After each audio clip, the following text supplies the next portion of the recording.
일단은 뭐 윤석열 전 대통령 19일 날 선고가 나올 것으로 예상이 됩니다. 그러면 대표님 좀 보수파의 여러 가지 분란과 갈등과 혼란이 그때 선고를 통해서 정리될 가능성이 있을까요? 아무래도 한국의 극우 세력은 축소 과정으로 들어간 건 사실이에요. 예. 그렇습니까? 축소화되는데 네. 뭐 거기에 일조를 하겠죠. 네. 그러나 그걸로 해결되는 건 아니고 네. 다만 하나 우려스러운 것은 요사이 부정선거 음모론만 가지고 보면은 20대와 70대가 비슷해져 버렸어요. 네. 20대 지지율이 높더라고요, 좀. 참 이 비극적입니다. 네. 왜 20대가 부정선거 음모론으로 넘어갔느냐? 그 밑에는 아마 반중 정서가 있을 거예요. 네. 반중 정서 그리고 반 좌파 정서와 부정선거 음모론이 이렇게 엉켜가지고 거기에 또 개신교의 영향 이런 게 그래서 20대가 저렇게 극우화가 되는 것은 종북화되는 것보다 더 위험하거든요. 네. 그런데 이걸 응원해 주는 사람 중에 다수가 70대입니다.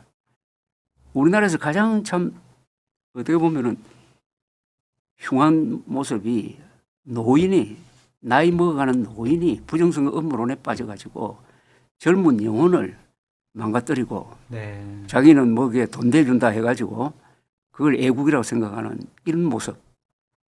한국의 70대는 참 위대한 세대인데 다가 그런 게 아니고 이런 성향이 있다 이겁니다. 왜 그런 분들이 많아졌을까요? 뭐 황교안, 윤석열 이런 분들의 선전선동에 넘어갔다고 보시는가요? 70대 이상이 원래 반공적이에요. 네. 그러니까 그럼 문재인, 이재명, 김대중, 노무현, 문재인, 이재명을 싫어하는 것은 이해가 가는데 네. 그게 너무 싫어하다가 보니까 부정선거 음모론이라는 미끼까지 물어버린 거예요. 그들이 당선된 건 도저히 내가 인정할 수가 없어. 이건 그러니까요. 부정선거야. 그러니까. 이런 식으로 흘러갔다라는 그러니까. 말씀이시군요. 참 그런 분들이 보수파의 주류가 되면 보수파는 참 중도로부터 버림받을 것 같은데 상당히 좀 걱정이 많습니다. 저는 이게 왜 이렇게 됐느냐 이제 원천적인 문제가 있어요. 어떤 겁니까? 그건 두 가지입니다. 네. 어느 나라든지 보수의 제1 주제는 안보 아닙니까? 네. 그런데 우리 보수는 한미동맹에 너무 의존하다가 보니까 안보까지도 잊어버린 거예요. 네. 그러니까 자주국방 의지를 포기한 겁니다. 한미동맹에 의존하다 보니까. 그러니까 핵 문제가 일어났을 때 우리도 핵 무장해야 된다는 이야기를 한 보수가 없었습니다. 네. 이게 참 비극이 아닙니까? 왜냐? 우리가 핵 무장한다고 하면 미국이 가만히 있겠느냐? 한미동맹 핵우산 거기에 의존하면 되는 거지. 이렇게 하면서부터 보수의 가장 중요한 가치를 포기하고 거기에 따라 가지고 그걸 가장 중요한 걸 포기하니까 이권 투쟁에 열심한 거예요. 그러면 좌파하고 똑같죠. 그렇죠. 그러니까 도덕적 우월성이 사라져 버리고 네. 말았습니다. 그러니까 우리가 이스라엘처럼 살아야 될 나라인데 저 남태평양에 있는 어떤 무슨 통가 같은 나라처럼 사는 그런 보수가 되고 네. 여기에 또 하나 이것도 아무도 지적을 안 하는데 한국어가 망가졌어요. 지난 30년 동안에 한글 전용으로 하는 바람에 네. 한자를 포기하기 때문에 이게 교양 수준이 떨어지고 말았습니다. 그리고 문해력, 어휘력이 떨어지고 하니까 보수가 갖춰야 될 교양의 바닥이 무너진 거예요.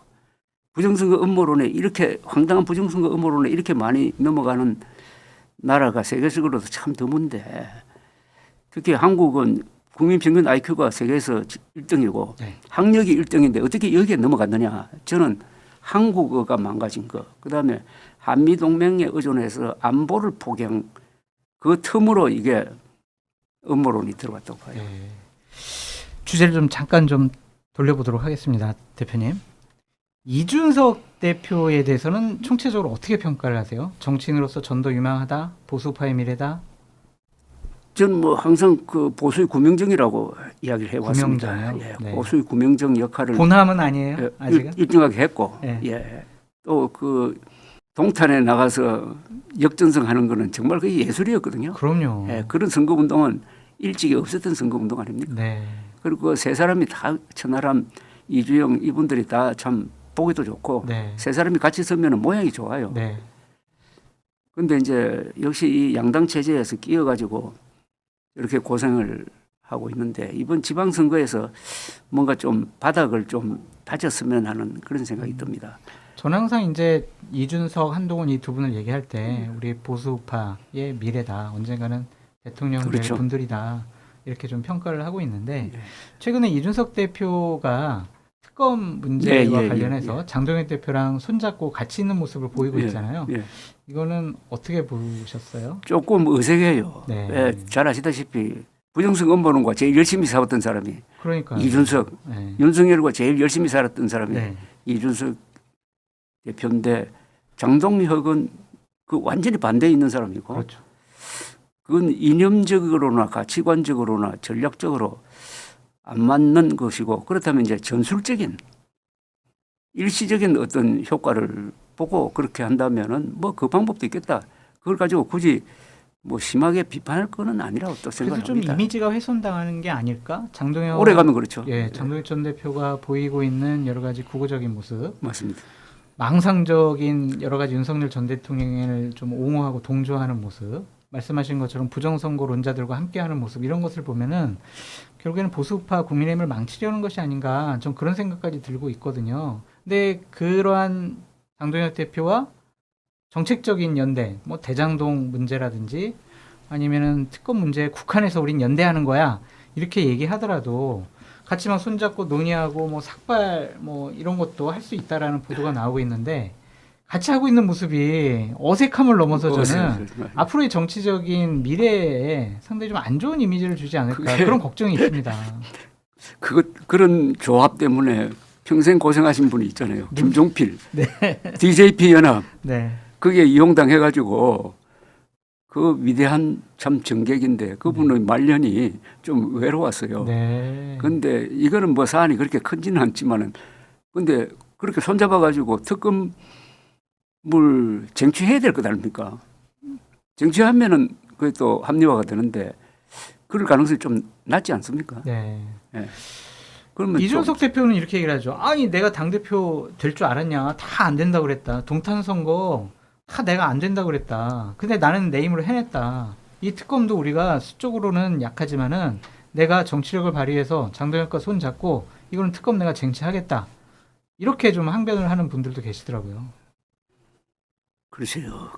그 결과를 봐야 되겠는데. 가능성이 좀 저도 낮다고 보여지는데 예. 이것이 선거 연대까지 이루어질 거라고 보세요, 대표님? 근데 이루어질 만한 구석이 뭐 있나요? 수도권은 우선 나눌 자리가 별로 없잖아요, 그죠? 예를 들면 이제 경기도 같은 경우에는 국민의힘에서 출마할 사람이 별로 없어요. 네. 손 들고 나서는 사람도 없고. 그럼 개혁신당이 서울과 경기도 쪽에 선거 연대를 통해서 그럼 경기도는 우리가 보수 연합 후보가 되겠다. 이런 식으로 할 가능성도 있지 않을까. 근데 이준석 대표는 절대로 아니다. 이렇게 좀 손사래를 치고 있습니다. 신뢰도 없고 안 할 거라고 봅니다. 네. 거기까지는. 기본적으로 좀 어떤 선거 연대라든지 정치적인 입장을 같이 하는 모습까지 이준석 대표가 보이는 것은 좋지 않다, 옳지 않다. 이렇게 판단을 하고 더 깊게 계시는데. 안 나가고 네. 하여튼 일시적으로 하고 일시적으로 하더라도 선거를 내야죠. 근데 그런 연대 없이 개혁신당이 기초 의원이라든지 뭐 기초 단체장이라든지 이러한 당선자를 이번에 지방선거 때 뭐 만들어내기는 좀 불가능해 보이잖아요. 힘들어 보이잖아요. 그러면 정치적인 입지가 상당히 약해지죠. 좁아드는 거 아니야? 약해지는 근데 거 아니야? 그 전략은 좀 근사하게 보이던데요. 99만 원으로 저 선거 치르도록 하겠다 해가지고 지금 온라인으로 모집하고 있잖아요. 그건 아마 구의원, 네, 기초 의원 얘기하는 기초 거죠. 구의원, 뭐 시의원 요 정도 선에서 한다고 그러는데 그건 상당히 괜찮을 것 같아요. 네. 거기에서 좀 무슨 저 작은 정당이 크려면은 뿌리를 다지든지 어떤 지역의 강력한 지지를 확보하는 게 필요한데 그걸 할 수 있는 기회가 아닌가 하는 생각이 들어요. 너무 근데- 큰 그림 뭐 어느 시장에서 도지사 뭐 이것보다는 거기에 집중해가지고 그게 어떤 정치 문화를 만들어내면은 네. 좋지 않을까요? 그래서 뭐 정치지망생 4,000명 모집한다는 예, 것이 예. 기반을 좀 마련하는 의도도 있다 이렇게 좀 평가를 하시는군요. 성공하기를 바라고 네, 성공해야죠. 상당히 호의적으로 지금 보도를 해주고 응원하고 네, 싶어요. 네. 저도. 알겠습니다. 그 나중에 이제 이준석, 한동훈 둘이 이제 대선에서 붙었어요. 대표님 누구 응원하실 거예요? 저 이런 이야기 들었어요.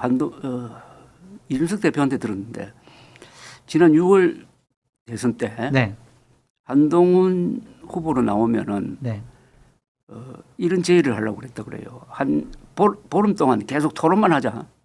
두 사람이 맞습니다. 토론하고 그 결과를 가지고 저 후보 정하자고 네. 제안을 했다고 그러는데 그게 성사가 안 돼서 그렇지. 만약 그렇게 됐으면요. 네. 이겼을 수도 있다고 생각합니다. 네. 예. 그런데 뭐 김문수 후보가 나오는 바람에 거의 성사가 안 됐는데 그래서 두 사람은 일단 이 정치적 상상력을 만들어낼 수 있는 사람으로 봐요. 네. 이준석 대표는 이미 정치적 상상력으로 당을 하나 만드는 성공한 게 있고 한동훈 전 대표가 그런 정치적 상상력을 좀 발휘했으면 좋겠다는 생각이 네. 들어요. 그래서 저는 지금 두 사람이 장점이 있고 뭐 단점도 있겠지만 장점은 한동훈 전 대표는 하여튼 이 저분이 20년 동안 특수검사로서 수사를 했다는 게 저 사람 지식의 근본이더라고요. 네. 이 특수수사를 하면은 정치인 그다음 대기업을 수사를 하기 때문에 뭘 많이 알게 됩니다. 그렇죠. 예. 그 뭐 사람 잡아내는 것만 생각하는데 그렇지 않고 굉장히 디테일이 강하고 론스타 사건도 특수부 검사로서 유죄 받아냈기 때문에 맞습니다. 이긴 거 아닙니까? 그건 네. 실력이거든요. 네. 예. 그런데 이제 법무장관 했다고 또 고초도 당하고 했고 이번에 또 고초 당하고 하는데 네. 하여튼 저희는 팬덤이라고 불릴 만한 강력한 그건 지지층이 대단한 것 있고 같아요. 그다음에 보수 지식인들이 가장 호의적으로 쓰는 사람이 현재로는 한동훈 네. 전 대표 같아요. 그게 네. 힘이거든요. 네. 또 일정한 한 20명 되는 상당히 강력한 국회의원도 있고 이미 세입니다. 세를 이루었어요. 세를 이뤘는데 또 12월 3일 역사적 역할도 했고 그래서 저는 더 커가면은 삼김급의 정치인도 될 수 있다고 생각을 합니다. 2028년도에 한동훈 대표가 좀 배지를 다는 게 제일 급선무가 아닐까요? 어떤 정치적으로 그렇죠. 기반을 그렇죠. 다지기 위해서는. 그리고 이번 지방선거에도 전년 역할을 하지 않을까요? 장동익 대표가 열어주겠습니까? 아니 장동익 대표 아니 제명되면은 무소속 어떻게 되는 거 아닙니까? 네. 그러면 할 일이 많다고 보는데 난 가만히 있지 않을 것 같은데요. 네. 한번 어떤 선택을- 출마하지 않더라도 네. 여러 가지 방법이 오히려 프리랜서가 되는 거지. 예. 프리랜서 단기 필마 이렇게 막 지역을 다니면서 막 그러니까요. 선거운동 도와주고 어딜 가나 사람을 모으고 뉴스를 만들어내는 맞습니다. 그 뉴스 메이커로는 뭐 탁월하니까 네. 그 가만히 있지 않을 거예요. 네. 하여튼 저는 2028년도에 이준석, 한동훈 이 두 분 다 배지 다시고 의정활동 열심히 하셔서 2030년 대선에서 보수파의 후보로 두 분들이 좀 경쟁하는 모습을 봤으면 네, 좋겠다라는 그렇습니다. 개인적인 네. 바람이 있습니다. 저도 가서 생각합니다. 대표님, 이재명 대통령 대선 후보 때 두 번 만나셨죠? 대선 후보 때 하고 저 대통령 됐을 때 되고 나서도 네, 만나셨군요. 어떠셨어요? 그러니까 대선 후보였을 때와 대통령 됐을 때 좀 달라지던가요? 달라지죠. 그 뭐 안 달라지는 사람이 있습니까? 네. 저분은 멘탈이 강한 사람이고 네. 낙천적이더만요. 네. 그래서 제가 농담삼아 이름 잘 지었다고 했습니다. 이슬제자의 밝을 네. 명자 아닙니까? 네. 항상 밝잖아요. 그러니까 그 수많은 사법 리스크를 도대체 어떻게 견뎌냈느냐. 네. 그거 생각하면은 근데 그게 노력해서 그래 된 게 아니고 천성인 것 같더라고요. 네. 그리고 지금 대통령직을 굉장히 즐기고 있잖아요. 그런 것 같아요. 예. 즐기면서 또 이렇게 실수도 하고 뭐 백혜룡 경정 사건이라든지 이런 거 실수를 하고 있는데 네. 저분은 또 실수를 하면은 윤석열처럼 실수해놓고 그냥 계속 가는 게 아니라 고칠 수 있는 사람처럼 보였어요. 네. 그리고 국익 중심의 실용 정치, 국익 중심의 실용 외교를 한다는 거. 네. 실용 정치는 모르겠지만 실용 외교는 상당히 좀 뭐 그만하면 잘하고 있다고 저는 생각하는데 다만 이 진짜 중요한 네. 이 남북 문제 있잖아요. 예, 예. 하늘 틈도 안 들어간다. 핵 문제 여기에 욕심을 내면은 대말릴 것 같아요. 아, 그리고 여기는 실수하면 큰 실수가 돼버리니까요. 억지로 남북 예, 대화를 예. 재개하고 북한의 여러 그런, 가지 얘기를 예, 예. 들어주려고 하지 말아라 그런 그렇죠. 조언이시네요. 직접 하셨어요 그런 조언을?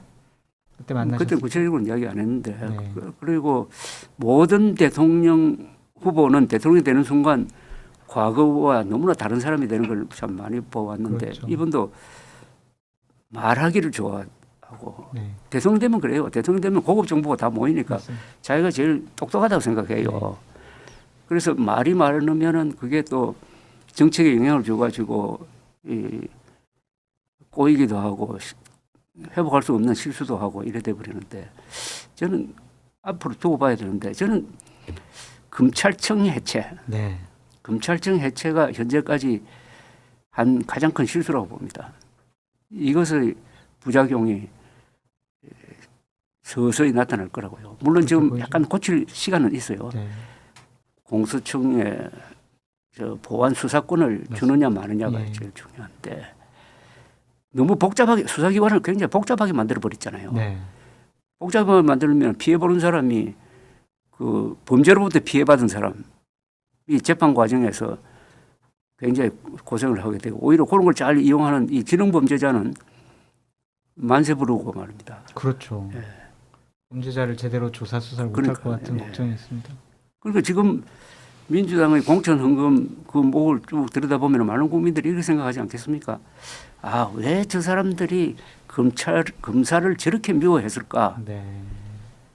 옛날에 중앙수사부가 있었으면은 저런 사건은 금방 중앙수사부가 달리 들어와 가지고 막 수사하고 있을 텐데 네. 덮었잖아요. 네. 또 경찰이 지금 보여주듯이 정권 내 매우 약하잖아요. 경찰이 정권의 말하자면 산안개 역할을 했던 해가 바로 1950년대 자유당 시절입니다. 네. 그때 검찰이 그 경찰을 견제를 했어요. 그때는 검사에 대한 신뢰가 굉장히 높았어요. 그런데 요새 거꾸로 지금 경찰 중심으로 가고 있는데 그렇습니다. 상당히 위험하다 봅니다. 저는. 이재명 당시 대표가 만나자고 했을 때 좀 꺼리낌은 없으셨어요? 내가 왜 당신을 만나? 나 만나면은 나 여러 가지 나 오해받을 것 같은데 그런 좀 뭐 별로 없었어요. 저는 뭐 제가 제일 많이 비판한 사람이 김대중 전 대통령인데요. 제가 제일 많이 만난 사람이 또 김대중 전 대통령입니다. 그렇습니까? 예. 네. 그분하고 한 번 만나면 보통 뭐 2시간 뭐 제일 길게 인터뷰한 건 6시간 한 적도 있어요. 네. 나중에 모으니까 책이 한 권 되더라고요. 네. 예. 그래서 아니 제가 기자인데 한국에서 가장 중요한 정보를 가지고 있는 사람이 한 번 만나자고 하면은 가기 싫습니다 하면은 그건 기자가 아니지. 네. 아니 기자가 못 만날 사람이 누가 있습니까? 그러면은 이재명 당시 대표나 아니면 당선인 시절에 만나셨다고 했는데, 내가 알던, 내가 보던, 내가 생각하던, 내가 판단하던 이재명과는 다르네라고 판단하신 지점이 좀 있으세요? 오해를 했었다거나 아니면은 이건 내가 잘못 생각하고 있었네, 오해가 풀렸네, 이런 지점들이 좀 있어요. 저는 이제 이념 성향을 제일 저는 중요하게 생각하거든요. 네. 이념적 성향. 네. 종북이냐 친북이냐 이렇게 보는 편인데 보수와 뭐- 진보의 이 판단 기준이 좀 북한을 바라보는 관점으로 대표님께서 한국에서는 그게 제일 생각하시는 중요하죠. 예. 네. 크게 보면은 결국 김일성 편이냐 건가요? 네. 대한민국 편이냐로 기본적으로 나눠지는 거거든요. 네. 그런 점에서 저는 문재인 전 대통령은 종북 성향이라고 봅니다. 네. 이재명 대통령은 종북은 아닌 것 같아요. 네. 그럼 위험성이 굉장히 줄죠. 네.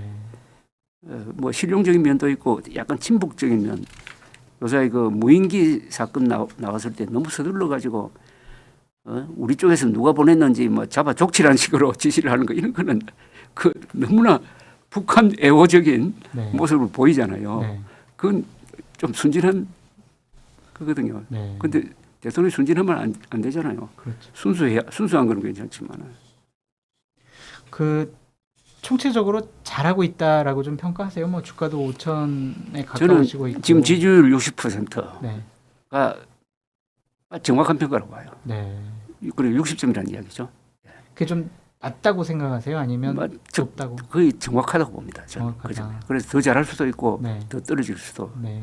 있고 저는 잘한 걸 치면은 우선 청와대로 돌아간 거 잘했고요. 네. 예. 그래서 저는 돌아간 김에 앞으로 이제 수도 옮긴다는 말은 제발 안 했으면 좋겠어요. 네. 수도를 세종시로 옮기면 그건 확실히 나라 망하는 거니까. 그러니까요. 예, 그건 저도 안 할. 걱정 많이 돼요. 그러니까 제2집무실 뭐 그 정도도 지금 이제 그만둬야 되는데. 네. 그다음에 잘한 거는 역시 한일 관계를 실용적으로 가져가고 있다는 거예요. 예. 한일 관계. 거기에 대해서 상당히 명쾌한 정리를 한번 한 적이 있어요. 이 독도 문제를 언급하면서 독도 이거는 분쟁이 아니다. 네. 논쟁거리는 될 수 있다. 네. 그렇지 않습니까? 그렇죠. 이 분쟁으로 만들면 우리가 손해잖아요. 그죠? 맞습니다. 우리가 갖고 있는데 네. 뭐 그렇게 정리해 주는 거. 또 미국과 중국 사이에서 아주 이 미묘한 시기에 그래도 큰 실수 안 하는 거. 네. 뭐 그다음에 에이펙 정상회의를 근사하게 해가지고 AI 선도국이라는 하나의 비전을 만든 거. 네. 예. 그리고 요사이 이제 한때 탈원전 쪽으로 가려고 하다가 요사이 또 그것도 아닌 것 같아요. 네. 바꾸는 것 같아요. 네. 그게 이제 실용적인 건데요. 예. 제일 걱정되거나 그럼 못하고 있다라는 지점은 뭐예요? 저는 역시 남북 문제인데요. 남북 문제요. 문제. 근데 우리가 뭐 어떻게 할 수 있는 게 아니잖아요. 그럼 욕심을 내면 안 된다는 거죠. 네. 예. 남북 문제에서 욕심을 내면 다 실수를 했습니다. 네. 예. 김대중 대통령도 마찬가지고 그렇죠.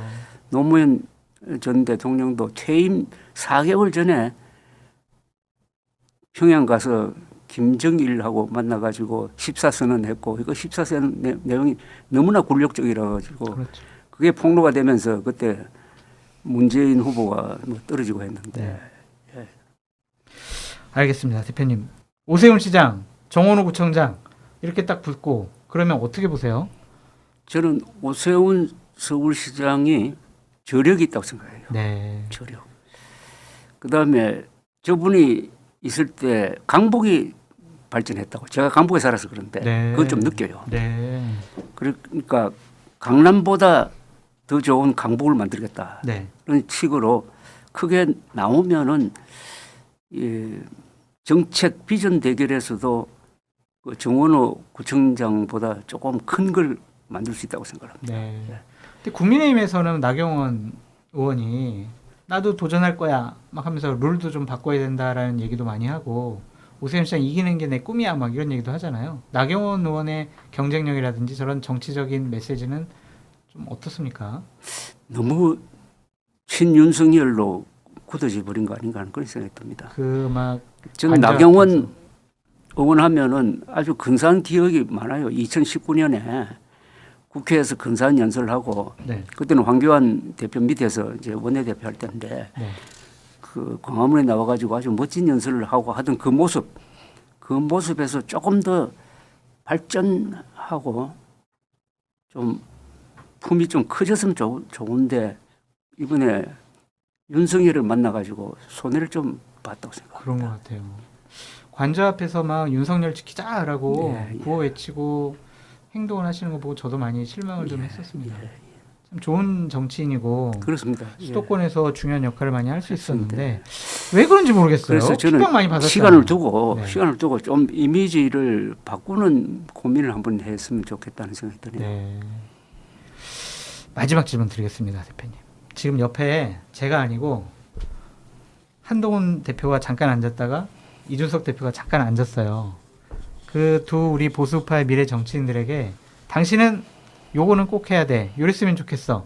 덕담 신년이니까 한마디씩 좀 해주십시오. 자, 먼저 제가 이준석 대표입니다.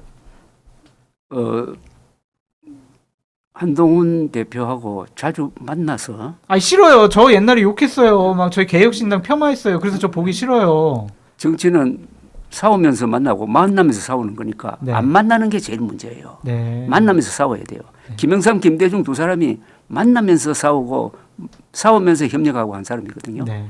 그 좋은 정치 모델이 있습니다. 네. 지나놓고 보면은 김영삼, 김대중 두 사람의 협력과 경쟁은 세계 정치사에도 드문 거예요. 그렇죠. 그래서 우리가 민주화를 이뤘거든요. 맞습니다. 예. 그 모델대로. 그리고 성격이 다 다르잖아요. 네. 그게 좋잖아요. 네. 또 나이도 한 10살 차이가 있고 하니까 네. 만나면 서로가 배울 게 있고 네. 저는 이준석 정치 감각이 참 좋은 이준석 네. 그리고 법률 감각이 좋은 한동훈. 한동훈. 그런데 지금 많은 사람들이 검사 출신 이게 손해가 된다고 보는데 저는 결국 한국의 지향하는 것은 법치주의 확립입니다. 그렇죠. 예. 맞습니다. 법치 확립으로 가고 정말 약점이 없는 사람이 법대로 하는 걸 보여줄 수 있는 사람이 난 한동훈 전 대표 아닐까 하는 그런 생각이 들어요. 그럼 제가 한동훈을 이제 바뀌었어요. 그러면 당신은 이제 법조인 출신이니까 법치를 확립하는데 더 많은 노력을 해라라는 것과 현재 정치적으로 조금 공공하고 어려운 상황이잖아요. 그거를 좀 돌파하기 위해서는 한동훈 이랬으면 좋겠어. 뭐라고 격려해 주시겠습니까? 저는 제가 한 50 몇 년 동안 기자 생활을 하면서 오늘 저녁에 누구하고 약속이 있다면은 항상 가슴이 두근두근 하는 사람이 있었어요. 네, 누굽니까? 빨리 만나고 싶은다. 누구예요? JP입니다. 김종필. 네, 왜요? 인간적인 매력이지. 네. 예. 그분하고 만나면은 우선 대화가 아주 민주적으로 진행이 되고 네. 여러 사람을 만나는데 이야기가 그렇게 재미가 있고 말이죠. 네. 또 우리가 르네상스적 인간이라고 붙여주었지만 다재다능하고 스포츠, 노래 뭐 못하는 게 없고 하니까 만나는 그 자체가 즐거웠어요. 네. 그래서 시계를 보면서 기다리 네. 그런 사람이 됐으면 좋겠다는 생각이 들어요. 인간적인 매력이 예, 충만하고 예. 다른 분에게 좀 즐거움을 줄 수 있는. 또 이분을 만나서 이야기해 보니까 굉장히 그 화제가 많고 경험이 많고 그 밀리터리 뭐 매니아로 그러기도 하고 뭐 스포츠에도 관심이 많고 그런 면이 있더라고요. 네. 예. 한동훈 대표를 직접 따로 두 분이 만나신 적은 있으신가요? 몇 분 있습니다. 대표님하고. 예, 예. 그때는 좀 시간 보면서 좀 기다리고 설레거나 그런 마음은 없으셨어요? 그런 마음은 없지만 하여튼 오늘은 즐거운 대화가 오고 가겠구나. 네. 또 내가 배우는 게 많겠구나. 네. 한동훈 그리고 이준석 두 사람을 만나면은 꼭 내가 배워요. 네. 두 사람부터 배울 게 정말 많아요. 네. 참 우리 보수파 우리 대한민국의 지성이신 조갑재 대표님도 이 두 분들에 대해서 그렇게 여러 가지 좋은 얘기를 많이 해주시는데 국민의힘의 일부 정치인들이 보수파 국민의힘의 원로 정치인분들이나 한동훈, 이준석 대표에 대해서 폄하하는 것을 보면 참 그분들은 무엇을 위해서 정치를 하는지 참 옆에 있으면 좀 혼내주고 싶다 그런 생각까지 좀 듭니다. 네. 대표님 오늘 귀한 말씀 너무나 잘 들었고요. 고맙습니다. 앞으로도 저희 같은 좀 후배 평론가들이라든지 정치인들에게 귀감이 되고 등불 같은 얘기를 계속 감사합니다. 많이 해주시면 감사하겠습니다. 오늘 제가 이야기를 너무 많이 했어요. 내가 좀 많이 들어야 되는데. 아니 오늘 대표님 예, 얘기 들으려고 이런 자리 알겠습니다. 마련한 겁니다. 항상 건강 잘 예, 챙기시고요. 감사합니다. 네 감사합니다. 예. 닥간다 플러스 오늘 저 장성철이 진행을 했습니다. 조갑재 대표님 여러 가지 말씀을 들었는데 저도 이제 앞으로 평론을 하거나 다른 정치인들 만날 때 와 이런 자세한 마음을 갖고 해야 되겠구나 라는 것을 좀 배운 그런 인터뷰였다라고 생각을 합니다.